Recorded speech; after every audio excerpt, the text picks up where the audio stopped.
Podemos ver también en 1 Timoteo capítulo 3, versos 3 al 5, donde habla acerca de los requisitos para los obispos. Cuestiones doctrinales. Les decía, bueno, si yo estoy enseñando algo que ustedes piensan o que ustedes creen o a lo mejor que está, no se relaciona con lo que la Biblia dice o con lo que usted entiende, bueno, vamos a platicar. A ver cómo entendemos o cómo entiende usted o cómo entiendo yo lo que la Biblia dice. Pero hay que llamar a cuentas, uno tiene que dar cuentas.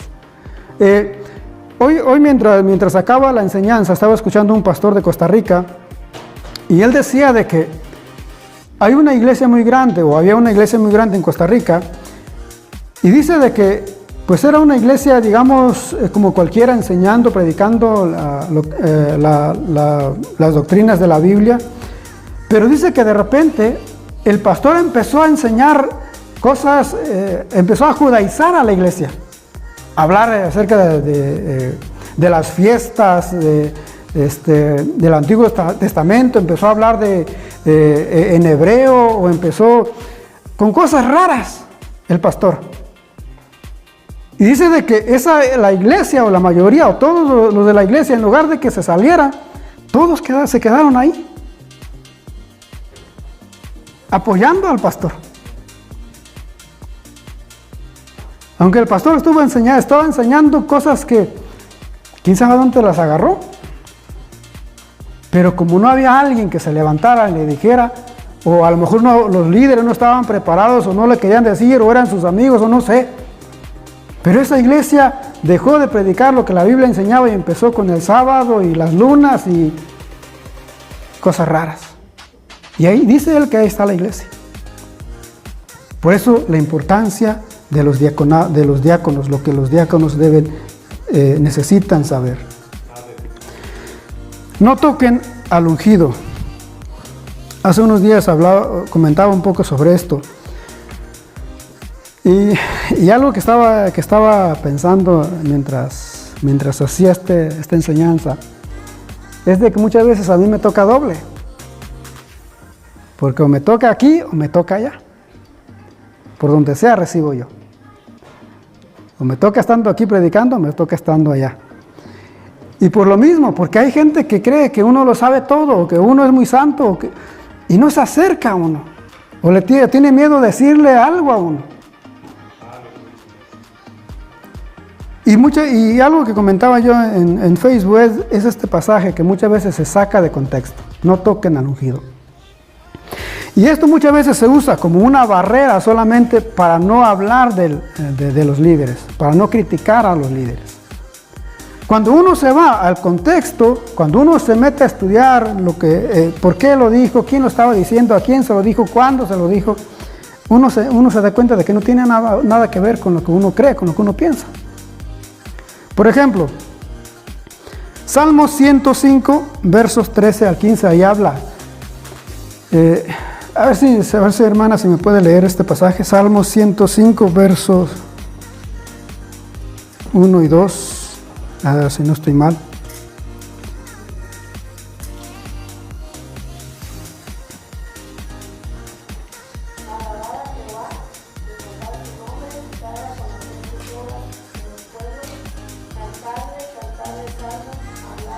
No es. Del 12 al 15, a ver.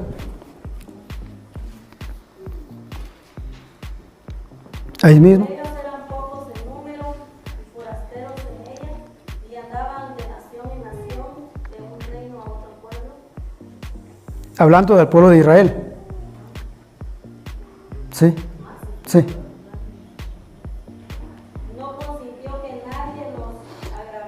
¿A quién? ¿De quién está hablando? Del pueblo de Israel, cuando ellos cruzaban el desierto. Por causa de ellos castigó a los reyes. No toquéis, dijo a los ungidos, ni hagáis mal a mis profetas. Entonces, ¿de quién está hablando? Del pueblo de Israel. Que no toquen a los del pueblo de Israel. Ahora, ¿qué se refiere a que no toquen? ¿Qué es lo que dice ahí en primer libro de Samuel, capítulo 24, versos 4 al 7? ahí también aparece este pasaje.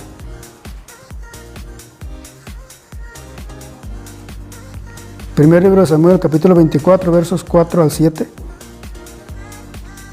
Entonces los hombres de David le dijeron: He aquí el día de que te dijo Jehová, he aquí que entrego a tu enemigo en tu mano, y harás con él como te pareciere. Y se levantó David y calladamente cortó la orilla del manto de Saúl.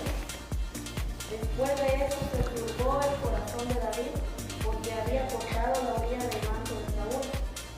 Y dijo a sus hombres: Jehová me guarde de hacer tal cosa contra mi Señor, el ungido de Jehová, que yo extienda mi mano contra él, porque él es el ungido de Jehová. Así reprendió David a sus hombres preparados, y no les permitió que se levantasen contra Saúl. Y Saúl, saliendo de la cueva, siguió su camino. También David se levantó después, y saliendo de la cueva dio voces detrás de Saúl. Hasta ahí, hermano.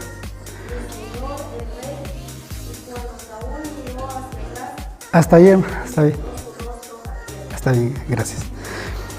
David dice, el Señor me guarde de levantar mi mano. ¿Por qué? Porque sabemos de que en el Antiguo Testamento todo era literal. El Antiguo Testamento es literal. Con el pueblo de Israel, cuando ellos cruzaban el desierto, Dios estuvo cuidando y guardando al pueblo. Por eso vemos cómo Dios mismo expulsó a los que no le dieron paso, a los que no les permitieron pasar, y a los que estuvieron en contra del pueblo de Israel, cómo Dios los castigó. ¿Por qué? Porque Él decía, no toquen a mis ungidos, refiriéndose al pueblo de Israel. Ahora, cuando David dice que Dios me guarde, es lo mismo. ¿Qué era lo que le decían sus amigos, sus soldados, sus cercanos? Bueno, esta es la oportunidad que Dios te da. Ahora es cuando. Quítale la vida, Dios te lo dio. Era literal que le quitara la vida a Saúl. No era que no lo criticara, porque si en otro pasaje dice de que, de hecho el mismo David después dice de que, bueno, ya Dios lo va a castigar, Dios se va a encargar de él. O a lo mejor alguien en una batalla lo mate. ¿Y qué fue lo que pasó con Saúl? En una batalla murió. Entonces, ¿qué pasó con lo que había dicho antes? Porque era literal.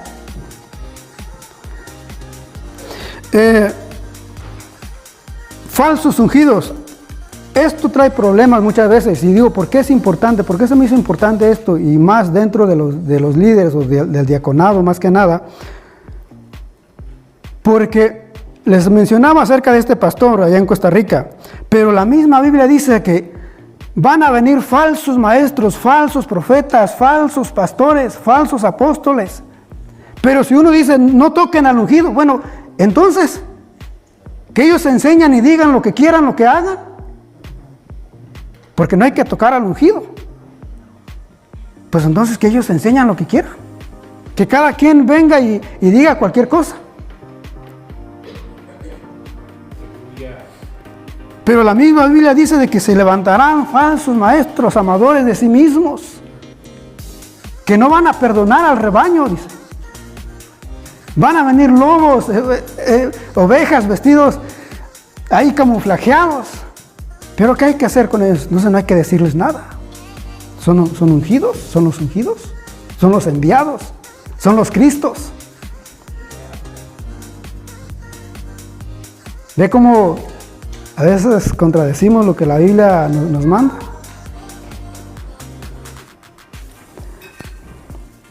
Pero ¿qué es lo que la Biblia nos dice acerca de los ungidos? ¿Quiénes son los ungidos? Ya vimos de que hay falsos ungidos. En el Antiguo Testamento les repito de que todo era literal. ¿Y a quiénes se les ungía? A los reyes, a los profetas. Se les ungía con aceite. Era literal. Pero ahora no. La unción en el Antiguo Testamento les decía que era literal. A las personas, a los reyes, a los profetas se les ungía, se les ponía aceite. El Espíritu Santo, por eso David, si no estoy mal, David decía de que no apartes de mí tu Santo Espíritu. ¿Por qué? Porque el Espíritu solamente venía o llegaba en las personas en ese momento. y después el Espíritu se iba. No estaba ahí, no se quedaba ahí. Pero ahora dice el Señor que Él nos envió, nos dio su Santo Espíritu, y dice Él, yo estoy aquí, yo estoy con vosotros todos los días. Ahora el Espíritu vive en nosotros. No solamente viene por ratos, no solamente viene a visitarnos, sino que Él está con nosotros, Él vive con nosotros, Él está dentro de nosotros. Ya no es como en el Antiguo Testamento, que venía por un momento para que esta persona profetizara o diera alguna revelación. No, ahora Él vive dentro de nosotros. Dice en 1 de Juan de que nosotros tenemos la unción del Santo. Entonces todos somos ungidos. A todos Dios nos ha ungido con su Santo Espíritu. Todos tenemos la unción del Santo. Entonces no hay que criticarnos entre nosotros. Eso sí, ahí sí, no hay que criticarnos. No hay que murmurar, porque eso nos manda la Biblia. Pero sí, todos tenemos la unción del Espíritu. Todos somos ungidos, que cada uno tiene una responsabilidad diferente, es cierto, y la Biblia nos da un orden, pero todos somos ungidos. Dios nos ha dado a todos su Espíritu. En 1 de Pedro, capítulo 2, verso 9, también en Apocalipsis, capítulo 1, verso 6, dice de que somos reyes y sacerdotes. ¿Y a quiénes se les ungía en el Antiguo Testamento? A los reyes, a los sacerdotes, a los profetas, pero dice la Biblia que ahora nosotros somos reyes. Por lo tanto, tenemos la unción, somos ungidos por parte de Dios. Ahora, entonces, ¿qué hay que hacer? La Biblia nos manda y dice que juzguemos con justo juicio. Hay que juzgar, pero acá hay que hacerlo con rectitud, con justo juicio. En Juan capítulo 2, verso 4, nos habla de que juzguemos con justicia. En 1 de Juan, capítulo 4, verso 1 al 3, dice de que no crean a todo espíritu. Y cuando se refiere a todo espíritu, no es porque un espíritu venga y nos hable, no. No crean a cualquiera que nos venga a predicar y nos venga a hablar, sino juzguen los espíritus. Analicen el espíritu. Analicen si esa doctrina, si lo que Él está enseñando, si lo que Él está diciendo viene de parte de Dios o está conforme a la Biblia. Por eso dice, juzguemos con justo juicio. Tenemos esa responsabilidad. Y si no, bueno, hay que comernos lo que nos traigan. Hay que comernos lo que nos den. Pero la Biblia nos dice, no, juzguen. Analicen. Si lo que están diciendo es de parte de Dios.